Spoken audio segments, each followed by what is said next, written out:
Life can be devastating, especially when what you thought would never happen happens to you. Back in jail, I was kept at the female sector of the jail.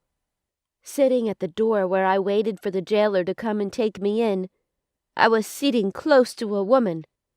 She asked me what my offense was. I told her that I was caught carrying a liquid substance which I did not know was a drug. She shook her head in pity and said, "My daughter, it will not be a funny experience." Immediately, I got gripped by fear. I mean fear of the unknown. I began to imagine what my experience will look like. I've never been to prison before, never in my life. Initially, I was scared of meeting those real and fierce-looking drug bandits. I finally landed in the jail. That day, it was as if a new prey for consumption had just landed. I got scared the more because I have never slept in a jail before. The questions were too numerous for me to answer. What's your name? What's your offense? How long will you be here? Well, I was able to answer the few I could. Then I went to bed. Throughout the night, tears dripped down my cheeks, wondering what my parents would be thinking about me. I searched for sleep, but I could not get any. I was completely shattered. Even if I was to be jailed, certainly not in another country where I knew nobody. I was still dumbfounded, staring at the ceiling and wishing that the morning breaks as fast as possible. The next day, my mom came to see me in the jail. I hugged her as we lavished rivers of tears on each other's shoulders. Deep within Mom, she knows I am innocent. It was Dad that scolded me, asking what business I had to do in Brazil from school. I had no option than to explain everything that happened to them. Dad gave me assurance of getting me out of here this month. It was not such an easy one because I have no witness but myself. I could not even reach my taxi driver again. Then a few months down the line, I was still in a really bad way. Then I went up to court. I got 2.5 years. I was only 18. I was shocked and scared of being away from my family and friends for so long. I have never been in jail before, so I didn't know what to expect. I just wasn't myself. I couldn't sleep. I was keeping myself to myself, just staying in my cell. I've never made a friend or talked to anybody. I hated the taxi driver the more.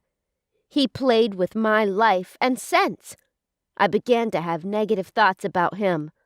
Obviously, there is nothing good about my taxi driver. He has just been taking me from one problem to the other. This should be the third time now that he is landing me into a problem. First, it was the letter under his cushion.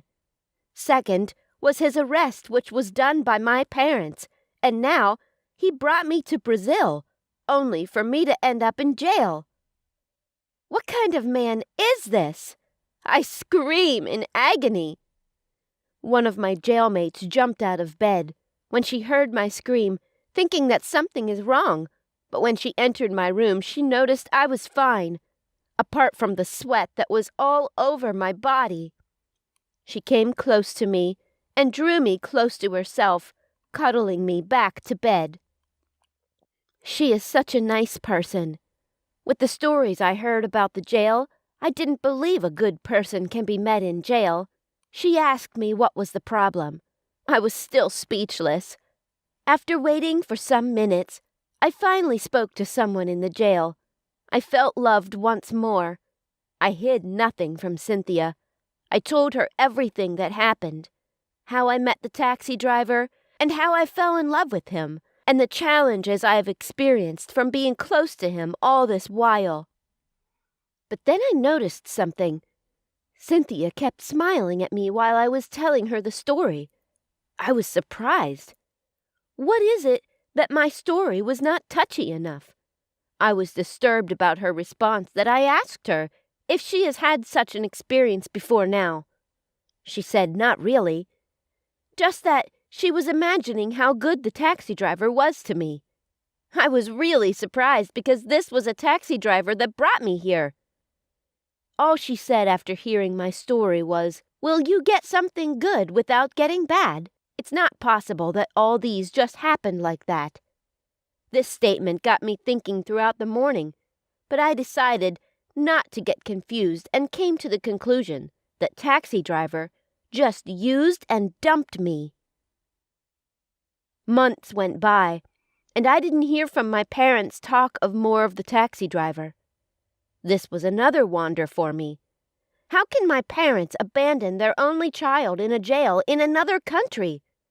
It was that bad that even when I tried calling with the jail cell phone, they would not pick my calls. I sent them messages still yet. I got no response from them. Are you sure these are my parents? Because I don't see the reason why a mother and father should abandon their own child, even if she committed murder. I felt like killing myself. I think that should be the best solution since nobody cares. Not even the court called up my case again. Well, for the court, I don't blame them because I had no lawyer. Because the last time I checked, my parents promised to come with my lawyer, who will take me out of jail. My dad had the best lawyer in my country. From the cases I have learned he has won so far, they are nothing to compare to it. All he would need is just a truthful statement of the story from me. Give him the next 24 hours and I'm out of here. But I never saw a glimpse of neither my dad nor his lawyer.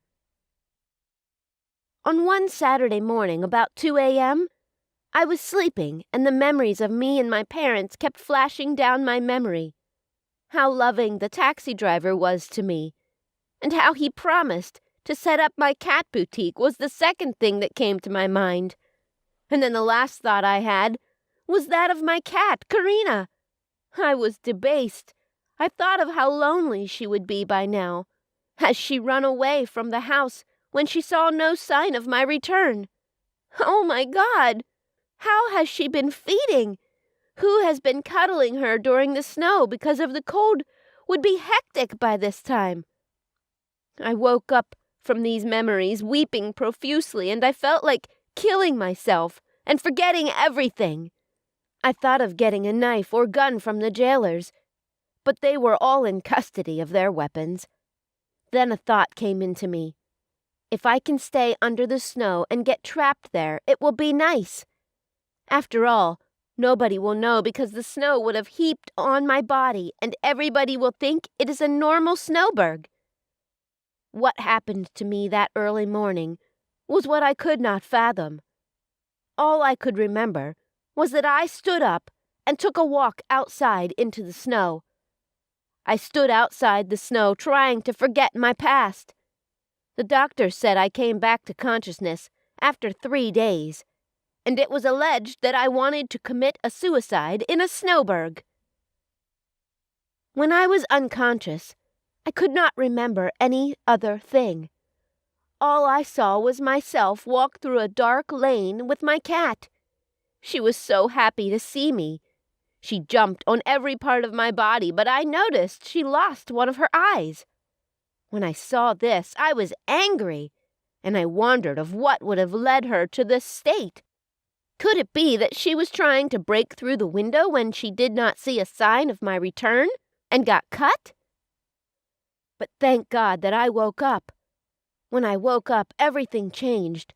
It was as if I was in a new world. On opening my eyes, I saw a lot of changes. I was surrounded with flowers everywhere on the hospital bed. The walls, even the floor, were well decorated with rose flowers. Oh, they are my best flowers. Another spectacular thing I saw was signs written on the doorpost telling me to get well soon. Another read, "We love you. Please come home. We miss you." The hospital room was calm with no sign of any human being.